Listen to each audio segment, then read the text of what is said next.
제가 선교지에서 돌아와서 하루하루가 설레고 또 주님께 감사할 여러 가지 조건들이 이어지게 되는 것을 또한 감사드리고 찬양드립니다.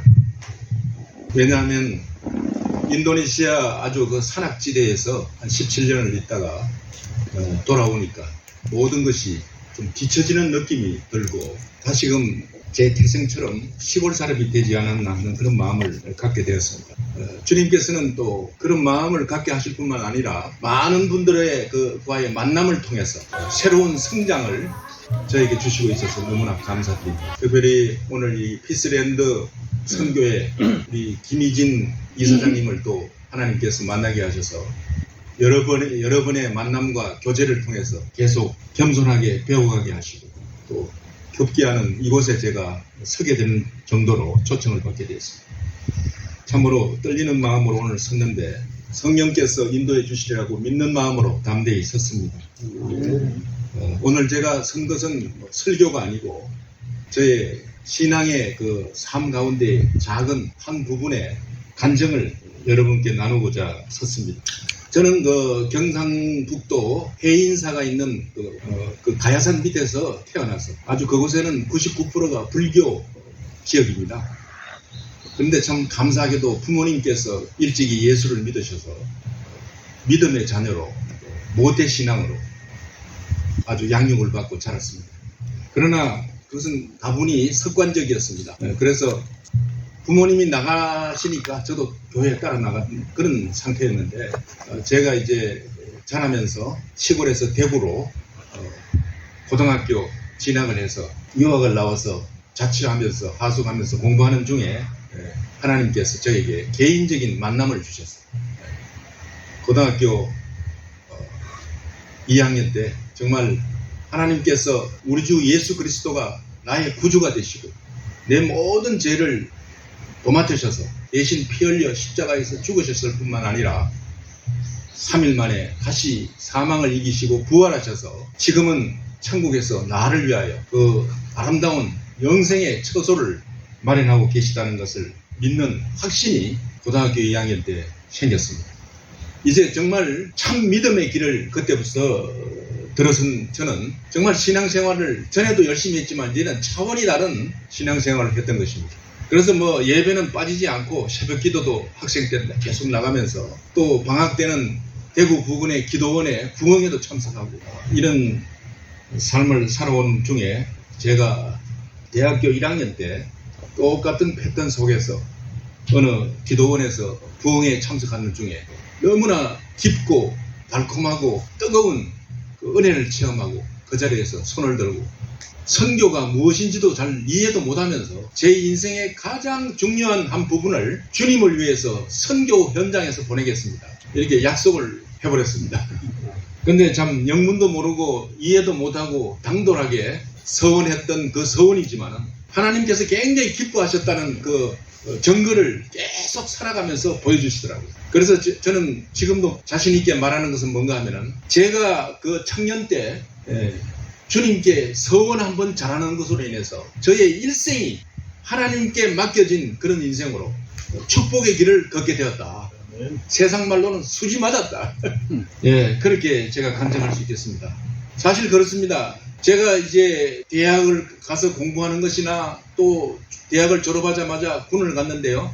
우리 김희진 우리 이사장님과처럼 1년 후배로 ROTC 장교로 전방에 가서 근무할 때나 또 거기서 군을 예편하고 회사에 나와서 회사를 정할 때나 모든 것이 하나님께서 제가 주님께 올려드린 그 약속의 언약에 제가 하겠습니다 하고 서원했던 그것에 맞추어서 맞춤의 그 길을 인도해 주셨다는 것입니다.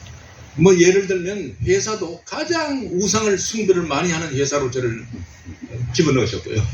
그래서 계속 기도하게 만드시고 그 회사 주인을 위해서 총수를 위해서 군도 정말 다른 사람이 좀 혐오감을 가지는 그런 병과 헌병병과를 가서 헌병장교로 근무하면서 거들먹거리지 마라 하는 그런 마음을 주시면서 계속 잡아넣는 것이 아니라 도와주고 풀어주고 하는 이는 기도하게 하시고 그 헌병대에 있는 영창에서 계속 예배드리게 하시고 저녁마다 그러므로 인해서 정말 그 아주 그 서슬이 푸른 그런 생활이 아니라 뭐 저 우리 소대장님은 잡아오면 다 풀어주라 그러고 우리 밑에 소대원들이 아주 저를 싫어했어요. 뒤에서 궁시렁궁시렁 하면서 불평을 많이 했던 그 소리를 들은 적이 있습니다.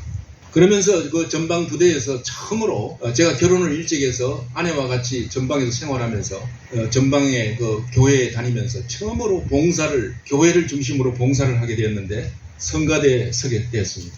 성가대 뭐 노래도 잘 못하지만 성가대에 서면서 정말 하나님께 올려드리는 순간이다. 우리가 성가를 연습해서 예배 중에 올려드릴 때는 그 마음으로 들었을 때 부르면서 부를 때마다 눈물이 주르르 흐르는 그런 경험을 하면서 참 벅찬 신앙생활을 전방에서 했던 기억이 있습니다. 그리고 이제 제대에 나와서 고사가 끊어지지 않는 그 회사에서 정말 그 회사의 주인을 보좌하면서 저의 직장 생활을 끝까지 보냈습니다. 그러면서 참 담대하게 그 직장 회사 총수에게 계속 복음을 전하는 그 담대함을 주셨고 그것을 통해서 어떤 분에게라도 나는 복음을 전할 수 있다. 왜냐? 이 복음이 너무나 소중하기에 내가 물건을 판다든지 또 나쁜 것을 권한다면 주저하기도 하고 체면도 봐야 되겠지만 무엇보다도 소중한 보화 가지지 않는다면 오히려 가장 불행한 이 영생의 구원을 내가 전하는데 무슨 주저할 필요가 있겠느냐? 왜 기가 죽어야 하느냐? 그래서 제가 모시는 그 회장님의 그 직급으로 따지면 정말 그 앞에서 얼굴을 들 수 없는 정말 황제와 같은 분이었지만 분위기가 조금이라도 좋은 분위기면 한 말씀 드리면 좋겠습니까? 하고 앉아서 복음을 전했던 그런 시도를 3번이나 했습니다. 중간에서 다 끊어지고 쫓겨났지만 그러나 그런 것을 통해서 그 한 영혼을 붙들고 그분이 작년 8월 달에 돌아가셨는데 지금 그때까지 기도하게 하시고 또 이제는 그의 자녀들을 품고 기도하게 하시는 주님의 그 뜻이 분명히 깊은 뜻이 있다고 저는 믿습니다. 아멘. 제가 이렇게 이제 선교에 헌신을 하겠다고 주님께 올려드리고 나서 아까 전에 말씀드렸듯이 하나하나 한 발자국이 저의 뜻대로라기보다는 선교 훈련이었어요. 군도 직장도 모두가 선교 훈련이었어요. 예를 들면 직장에서 왜 총수를 옆에서 보좌하게 했을까요? 그분과 같이 회사 돈으로 세계를 돌아보게 하셨어요. 그러니까 벌써 영안을 가지고 열방을 보게 하셨다. 그리고 이제 좀 높은 분을 모셨다 보니까 이분이 만나는 모든 사람이 전부 다 어느 나라를 가나 상류층이었어요. 뭐 사우디를 가면 왕자들, 국왕, 어느 나라 가면 대통령, 뭐 재계, 총수 이런 분들을 만나다 보니까 제 자신의 어떤 교만이라기보다는 언제나 어디서나 누구에게나 나는 편안하게 복음을 전할 수 있다 하는 마음을 훈련을 시켜주셨어요. 그러던 중에 하나님께서 가장 인생의 골든타임, 가장 중요한 한 토막을 올려드리겠다고 했던 저이기 때문에 저는 그것이 제가 계속 생각하기로는 50세부터 75세까지다 이렇게 가늠을 했었습니다. 그런데 하나님께서는 만 45세에 저를 직장에서 나오라 하셨어요. 그 당시에 저는 뭐 짐작하시겠지만은 회장의 사람으로서 회사에서 엄청 잘 나가는 사람이었어요. 저 사람 앞으로 큰 거 하나 맡을 거다.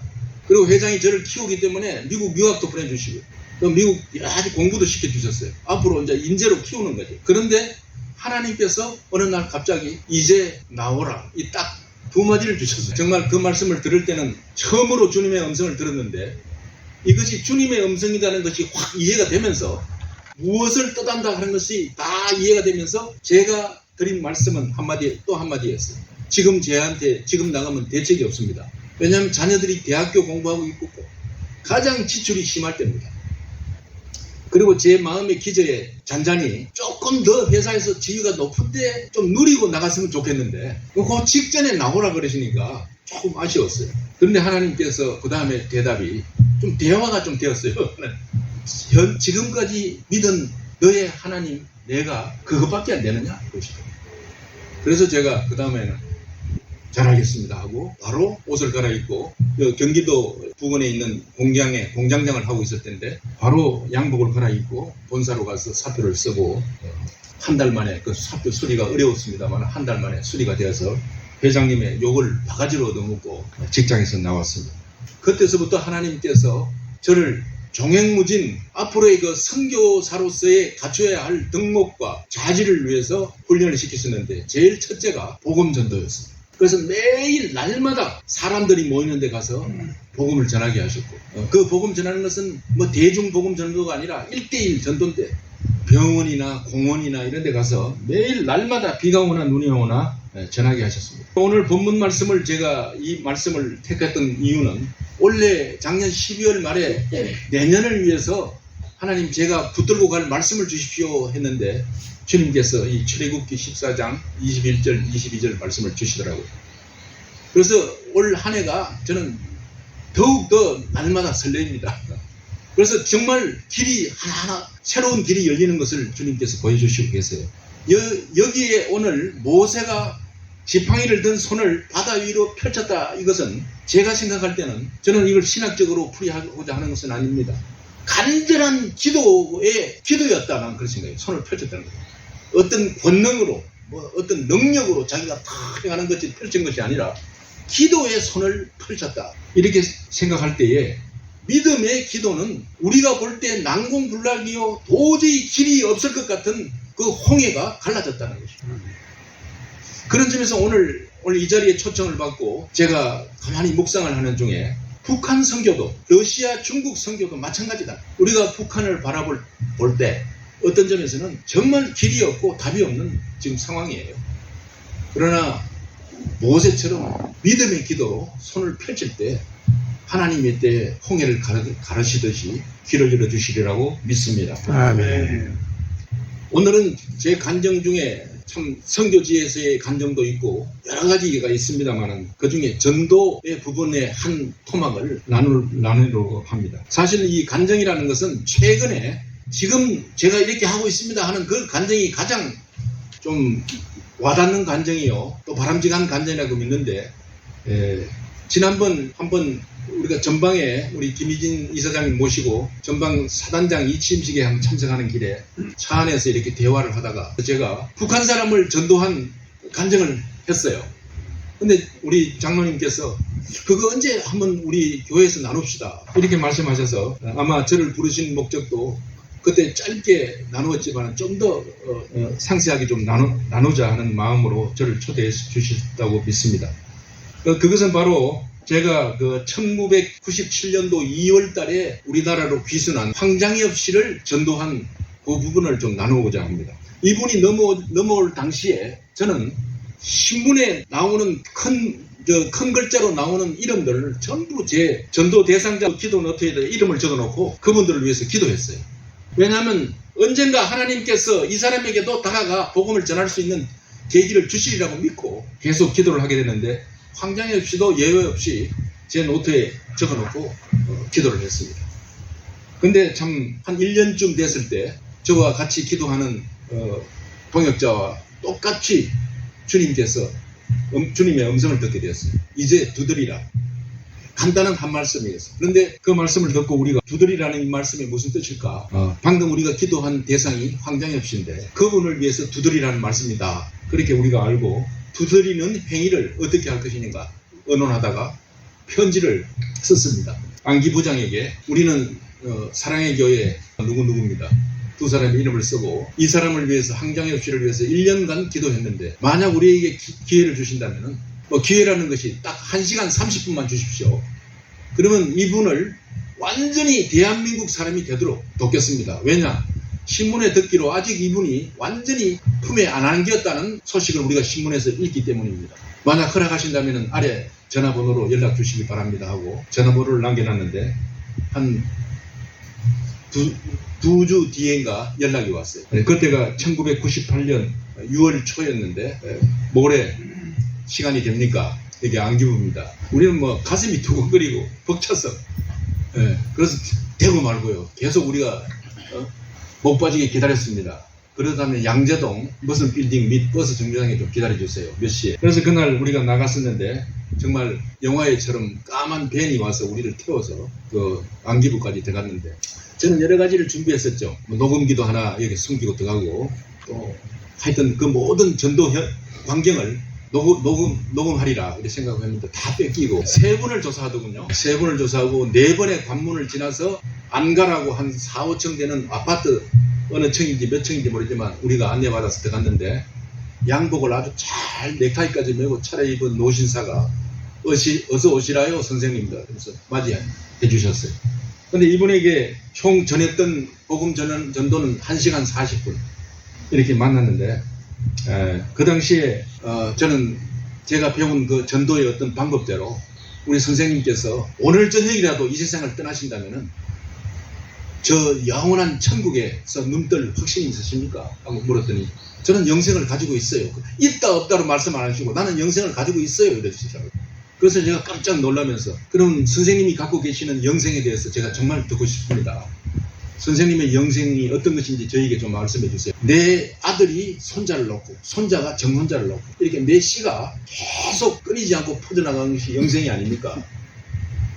그래서 제가 선생님 정말 하나님께서 불가능한 길을 열어주시면까지 오늘 선생님을 만나게 하신 깊은 뜻이 있다는 것을 선생님의 말씀을 듣고 제가 발견했습니다. 이제 제가 갖고 있는 영생을 대해서 좀 말씀드리고자 하는데 좀 들어주시겠습니까? 말씀해 보시라요. 그때서부터는 노트에 적어가면서 가끔 아주 어려운 반대 질문도 하시고 아주 하시더니 뭐 그 세세한 것은 제가 설명할 시간이 없습니다만 마지막에 이분이 복음을 듣고 나서 숙연해지더니 제가 영접 기도를 초청했더니 바로 카페트에 꿇어앉아서 어떻게 하면 제가 예수님을 영접할 수 있습니까? 하고 진지하게 영접을 했습니다. 그리고 이분을 만나고 나서 제가 그 자리에 녹음기도 가져가지 않았기 때문에 나오자마자 바로 이 노트에다가 그때 가져갔었는데 바로 이분을 만났을 때의 그 상황과 대화의 내용을 제가 적었어요. 이렇게. 글이 아주 악필로 적었지만 빨리 잊어버리기 전에 복기를 한다고 적다 봤는데 여러분께 이것을 오늘 시간이 그리 길지 않기 때문에 한번 소개해 드리고자 합니다.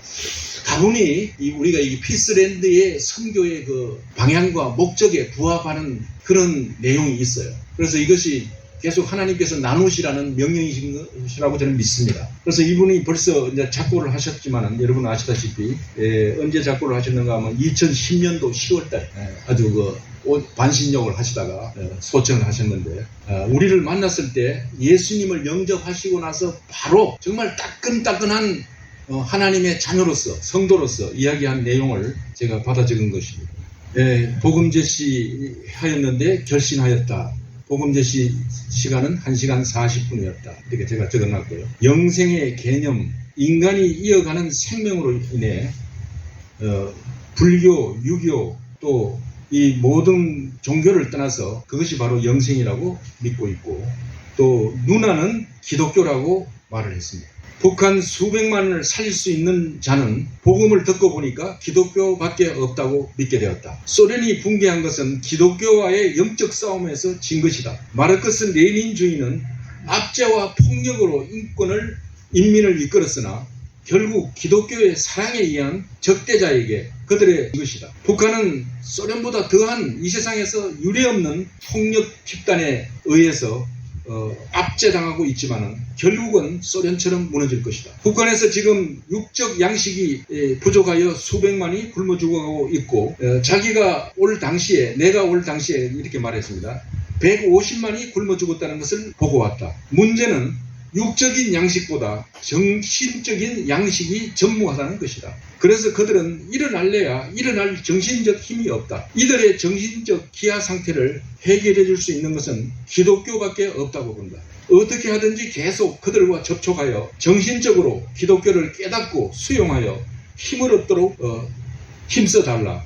북에는 겉으로 드러난 기독교인들은 모두 의용이요 헛수합이요. 조선기독교연맹 위원장 강영섭도 아버지는 강양욱 목사였으나 그 아버지와는 달리 신심이 전혀 없다. 진짜 기독교인은 나타내지 않는다. 낮은 선봉에 이분이 잘못 알고 있는 거예요.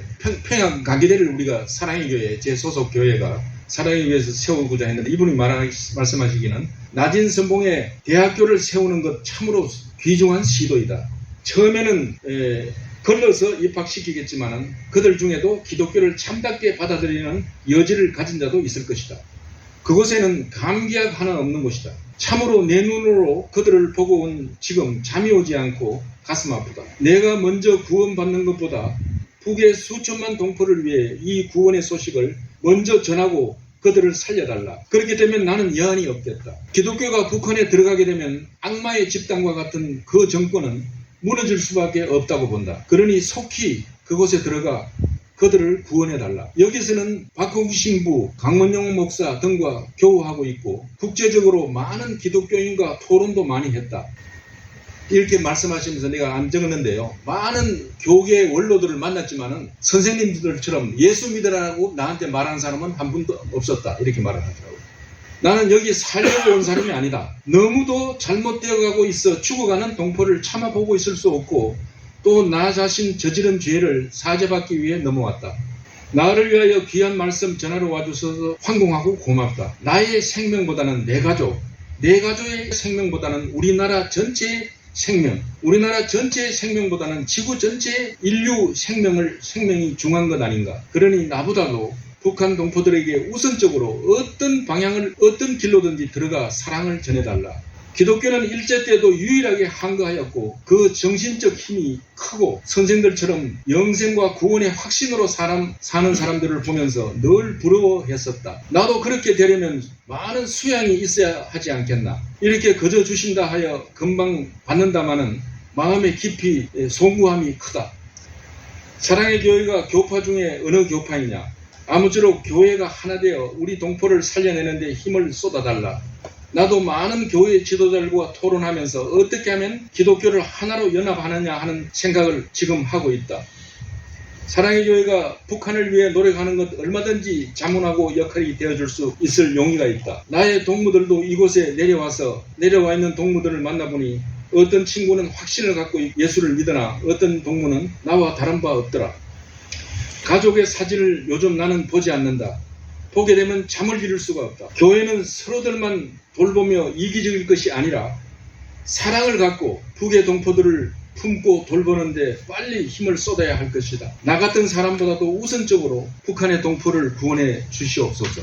영생은 인정하나 천국은 생각해 본 적이 없었는데 영접기도 후 내가 확신이 생겼다.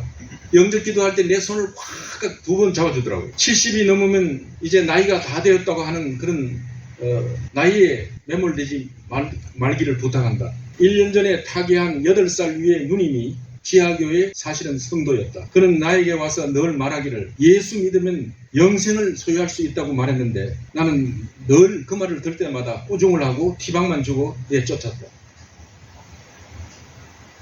이런 내용을 그분이 말했습니다. 여기서 저는 참 마음에 와닿는 것은 어떤 경로이든지 북한 인민들을 좀 접촉해달라. 그들이 내가 들은 이 복음을 듣게 해달라. 한 이 말이 지금도 제 귀에 쟁쟁합니다. 저는 오번 여기 강단을 위해서 준비하면서 묵상하면서 문득 하나님이 주신 생각이라고 믿어요. 이런 생각을 주시더라고요. 교만하지 말라 이 말. 북한을 바라볼 때 네가 바라보는 그 마음 교만하다. 우리는 항상 이길 수 있다. 너가 아무리 미사일 쏘아봐라. 우리는 끄떡도 안 한다. 그리고 못 사는 나라, 가장 인권이 없는 나라, 저 어떻게 할꼬? 답이 없는 나라다. 이런 식으로 다분히 교만한 마음을 가지고 진짜 그리스도의 가슴으로, 심장으로, 사랑으로 품는 것이 아니라 교만한 생각을 가지고 있다면, 그리고 남한 교회가 잘못 걸어가는 그 모습으로 계속 이대로 걸어간다면 성경에 나와 있듯이 예루살렘이 멸망해서 역대왕 왕하 25장에 예루살렘이 붕괴되고 바벨론으로 끌려갔듯이 오히려 하나님께서 우리가 북한에 흡수될 수도 있지 않겠느냐, 그런 마음을 주시더라고요.